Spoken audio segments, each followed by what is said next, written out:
राम राम दोस्तों लोगों का सबसे बड़ा जो कंफ्यूजन होता है वो होता है कि म्यूचुअल फंड में इन्वेस्ट करें या फिर एटीएफ में इन्वेस्ट करें। यहाँ पे आपको एटीएफ का चार्ट दिखाई दे रहा है। ये मिड कैप का मैंने एग्जांपल लिया है। ये निप्पॉन मिड कैप का एटीएफ है 150 का। तो मैं सबसे पहले आपको कुछ कैलकुलेशंस दिखाऊंगा और फिर किन के लिए बेहतर होता है कि उन्हें म्यूचुअल फंड में जाना चाहिए, किन के लिए बेहतर होता है कि उन्हें एटीएफ में जाना चाहिए, उन चीजों का हम डिटेल में डिस्कशन करेंगे। लेकिन पहले एक एग्जांपल लेते हैं। हम एक कैलकुलेटर पे चलते हैं। मान के चलते हैं आप यहां पे कर रहे हैं कितना, 25,000 का छोड़ो, मैं आपको एग्जांपल ले लेता हूं। आप कर रहे हैं 10,000 रुपए का, ठीक है। 10,000 रुपए का आप इन्वेस्ट कर रहे हैं, इन्वेस्टमेंट कर रहे हैं। कैलकुलेटर पे मैं आपको यहाँ पे कैलकुलेशन करके दिखा देता हूँ। और जो आपको रिटर्न बन रहा है ये लगभग आपको 15% का रिटर्न बन के चल रहा है, ठीक है। आप इसे कर रहे हैं कि अगले 30 साल के लिए, तो आपका कॉर्पस कितना बनता है? अगर आप यहां पे कैलकुलेशन करेंगे, आपका जो इन्वेस्टेड है वो 36 लाख रुपीज है, लेकिन जो आपको इस पर रिटर्न मिल रहा है वो 6,64,98,206 रुपीज का इन्वेस्टमेंट मिल रहा है, ठीक है। ये सिर्फ देखो कैलकुलेशन की जा रही है, ये एग्जैक्ट नहीं है, ऐसा बिल्कुल भी कंफर्म नहीं है कि आपको इतना ही मिलेगा।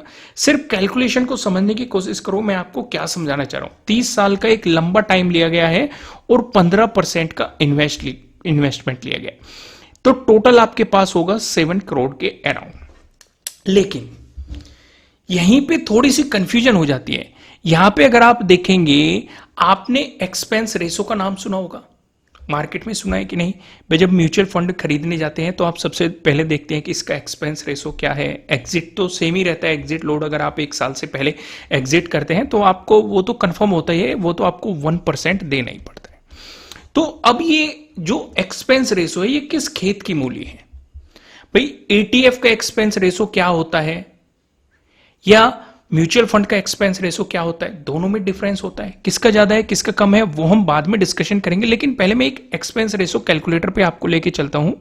आप जो यहां पे मंथली लमसम आपने जीरो किया, यहां पे 10,000 का आप इन्वेस्टमेंट कर रहे थे। ड्यूरेशन आप लेके चलते हैं 30 साल का हमने लिया था, ठीक है। एक्सपेक्टेड रिटर्न आपको 15% का, और जो यहां पे एक्सपेंस रेशो है 1 ले लेते हैं और अब कैलकुलेट करके देखते हैं अब आपको क्या रिटर्न निकल के आता है। अगर आप यहां पे देखेंगे, जो एक्सपेंस कॉस्ट है 1%, ये आपकी लगभग 1 करोड़ बैठ रही है 30 सालों में। समझ में आया कि नहीं? क्लियर हुआ कि नहीं? मतलब यानी कि आप एक्सपेंस के रूप में म्यूचुअल फंड को भी कुछ पैसा दे रहे हैं, आप एटीएफ को भी एक्सपेंस के रूप में कुछ पैसा दे रहे हैं। यानी कि वहां पे जो आप 7 करोड़ की कैलकुलेशन कर रहे थे, ध्यान से समझो जो मैं आपको समझा रहा हूं, जो 7 करोड़ की आप वहां पे कैलकुलेशन कर रहे थे, अब आपको एग्जैक्ट पता चला कि आपको कितना मिलने वाला है, एक्सपेंस रेशो में कितनी कॉस्ट चली गई। समझ में आ गई कि नहीं? एक्सपेंस रेशो भी तो आपको देना पड़ता है ना। अब हम चलते हैं उस एक्सपेंस रेशो पे। अगर हम यहां पे देखेंगे, यहां पे मैंने 2 एग्जांपल लिए हैं। एक तो मैंने म्यूचुअल फंड का एग्जांपल लिया है। म्यूचुअल फंड में आप इन्वेस्ट कर रहे हैं, म्यूचुअल फंड में किन्हें इन्वेस्ट करना चाहिए, एटीएफ में किन्हें इन्वेस्ट करना चाहिए, वो भी हम देखेंगे। दूसरा जो मैंने यहां पे एग्जांपल लिया है वो मैंने लिया है एटीएफ का, सेम ही चीज का। यहां पे भी आप देखेंगे निप्पॉन इंडिया मिड कैप 150 का एटीएफ है, और यहां पे भी आप देखेंगे Nippon India mid cap 150 index fund है। यानी कि एक का इंडेक्स फंड है सेम ही चीज का, और सेम ही चीज का एटीएफ है। पहले मैं आपको इसका एक्सपेंस रेशो दिखाता हूं। इसका एक्सपेंस रेशो क्या है, वो मतलब ये बेहतर है कि नहीं वो हम बाद में डिस्कशन करेंगे, सिर्फ जस्ट एग्जांपल के लिए लिए जा रहा है। यहां पे आप देखेंगे एक्सपेंस रेशो आपको क्या दिखाई दे रहा है, 0.30%। यानी कि अगर आप इस म्यूचुअल फंड में इन्वेस्ट करते हैं तो आपको एक्सपेंस रेशो कितना देना पड़ेगा, 0.3%। अब यहां पे चलते हैं, इस पे डाल देते हैं एक्सपेंस रेशो 0.30, ठीक है, 0.3% कैलकुलेट किया।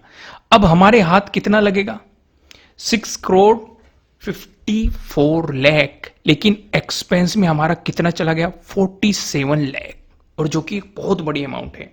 ध्यान रखना डिस्कशन हो रहा है 30 साल के लिए, 10 साल के लिए कम हो जाएगा, 5 साल के लिए और कम हो जाएगा ये अमाउंट, 15 साल के लिए और कम हो जाएगा, लेकिन हम डिस्कशन कर रहे हैं एक बड़े ड्यूरेशन का, एक बड़े टाइम फ्रेम का। अगर आप रिटायरमेंट प्लानिंग कर रहे हैं, बाद में कुछ करने का प्लान कर रहे हैं, तो ये कितना हो गया 47 लाख अराउंड। ठीक है, अगर हम देखें ईटीएफ में, ईटीएफ का अगर हम एक्सपेंस रेशो देखें तो यहां पे क्या है, एक्सपेंस रेशो दिखाई दे रहा है, अभी मैं आपको दिखाता हूं इसका एक्सपेंस रेशो।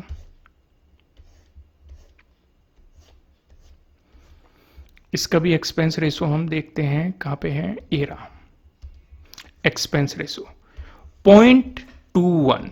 अब हम इसे डाल के देखते हैं, तो यहां पे कितना आ रहा था 47 लाख, तो यहां पे डाला हमने 0.21, कैलकुलेट किया तो ये कितना आ रहा है 33 लाख। तो यानी कि अगर आप देखेंगे लगभग हमारा 10, 11, 12 लाख रुपए बच चुका है, सिर्फ और सिर्फ देखो सेम ही जगह। ईटीएफ भी सेम ही जगह इन्वेस्ट कर रहा है, सेम ही फंड में इन्वेस्ट कर रहा है, और म्यूचुअल फंड भी सेम ही जगह इन्वेस्ट कर रहा है, लेकिन एक्सपेंस रेशो की वजह से ही हमारा काफी कैपिटल बच चुका है। आपने यहां पे देखा कि नहीं, समझ में आए कि नहीं चीजें। यहां पे 33 लाख है, अगर मैं वो देखूं 3 के अकॉर्डिंग हम कैलकुलेट करते हैं, म्यूचुअल फंड के अकॉर्डिंग, तो 47 था, यानी कि लगभग आप देखेंगे 14 लाख रुपए आपका बच चुका है, जिससे कि बहुत कुछ प्लान किया जा सकता है। ये एक्स्ट्रा अमाउंट बेवजह ही जा रहा है। तो अब आपके मन में सवाल आएगा, हम यहीं पे आ जाते हैं, तो क्या हमें ईटीएफ में ही इन्वेस्ट करना चाहिए, म्यूचुअल फंड को भूल जाए? अब यहीं पे सबसे बड़ा सवाल आ जाता है, किन लोगों को म्यूचुअल फंड में इन्वेस्ट करना चाहिए और किन लोगों को ईटीएफ में इन्वेस्ट करना चाहिए। सबसे पहले तो आपके पास एक बेहतर प्लेटफॉर्म होना चाहिए, चाहे आप म्यूचुअल फंड में इन्वेस्ट कर रहे हो या फिर ईटीएफ में इन्वेस्ट कर रहे हैं। मैं आपको सजेस्ट करूंगा फायर्स के बारे में, नीचे डिस्क्रिप्शन में आपको लिंक मिल जाएगा फायर्स का, वहां से जाके आप उसमें अपना अकाउंट ओपन कर सकते हैं फायर्स में, और इन सभी फीचर्स का ईटीएफ में बेहतर इन्वेस्टिंग कर सकते हैं। नीचे डिस्क्रिप्शन में आपको लिंक मिल जाएगा। तो यहां पे सवाल ये उठता है, भाई जिनके पास मार्केट में टाइम नहीं है स्पेंड करने के लिए, उन्हें जाना चाहिए म्यूचुअल फंड की तरफ। अब इसमें एक डिफरेंस और होता है, अगर मैं आपको बात बताऊं, अगर आप ईटीएफ इन्वेस्टिंग करते हैं, जैसे ही मार्केट ओपन होता है, जैसे ईटीएफ का चार्ट लगा हुआ है, जैसे ही मार्केट ओपन होगी, जैसे मैं यहाँ पे टाइम फ्रेम चेंज कर देता हूं, मैं यहाँ पे कर देता हूं 15 मिनट का टाइम फ्रेम, यानी कि आज जब मार्केट ओपन हुआ है, अगर आपको ये लग रहा है गिरावट हो रही है, आप यहीं से खरीद सकते हैं।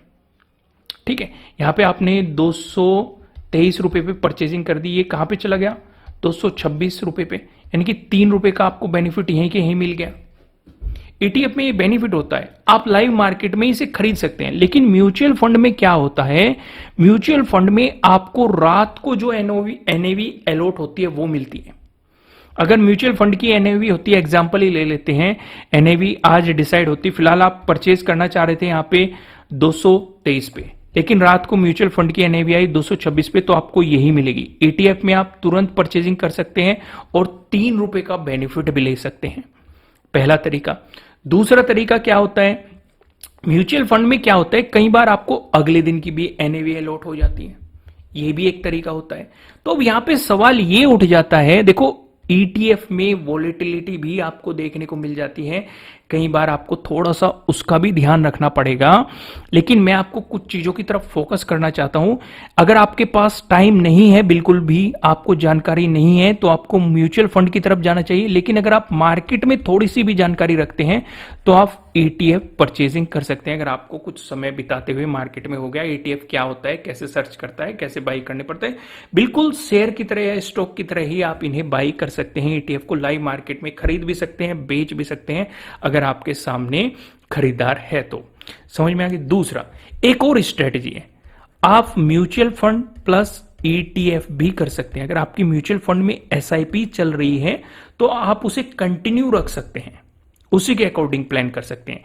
लेकिन जैसे जैसे मार्केट गिर रहा है या गिरता है तो आप तुरंत उसे खरीद कर अपने ETF को भी मैनेज कर सकते हैं। जैसे कि मार्केट में मोमेंटम आया, गिरावट आई, यहाँ पे कुछ परचेजिंग कर ली, फिर मोमेंटम आया, फिर मार्केट में गिरावट आई, यहाँ पे कुछ परचेजिंग कर ली, क्योंकि आपको तुरंत ही NAV अलॉट हो जाएगी या जो भी प्राइस चल रहा होगा उसी पे आपको अलॉट हो जाएगा। तो आप ETF इन्वेस्टिंग भी कर सकते हैं, यानी कि म्यूचुअल फंड में जो SIP चल रही है उसे भी कंटिन्यू कर सकते हैं और ETF में भी इन्वेस्टिंग कर सकते हैं। लेकिन अगर आपको मार्केट के बारे में प्रॉपर तरीके से जानकारी है तो आप ETF की तरफ जा सकते हैं। देखो मैंने आपको दोनों में डिफरेंस बता दिया है। ETF इन्वेस्टिंग से रिलेटेड अगर आप और भी वीडियोस चाहते हैं तो आप चैनल को सब्सक्राइब कर सकते हैं और कमेंट करके बता सकते हैं। साथ ही साथ मैं एक बात और आपको बता देता हूं, आपको देखो कितना डिफरेंस का पता चल गया। इसी तरह के और इंटरेस्टिंग वीडियोस देखने के लिए आप चैनल को सब्सक्राइब कर सकते हैं और बेल आइकन प्रेस कर सकते हो, जिससे आपको आने वाली वीडियोस के नोटिफिकेशन मिल जाएंगे। फिलहाल इस वीडियो में इतना ही, फिर मिलते हैं किसी नेक्स्ट वीडियो में, तब तक के लिए राम राम।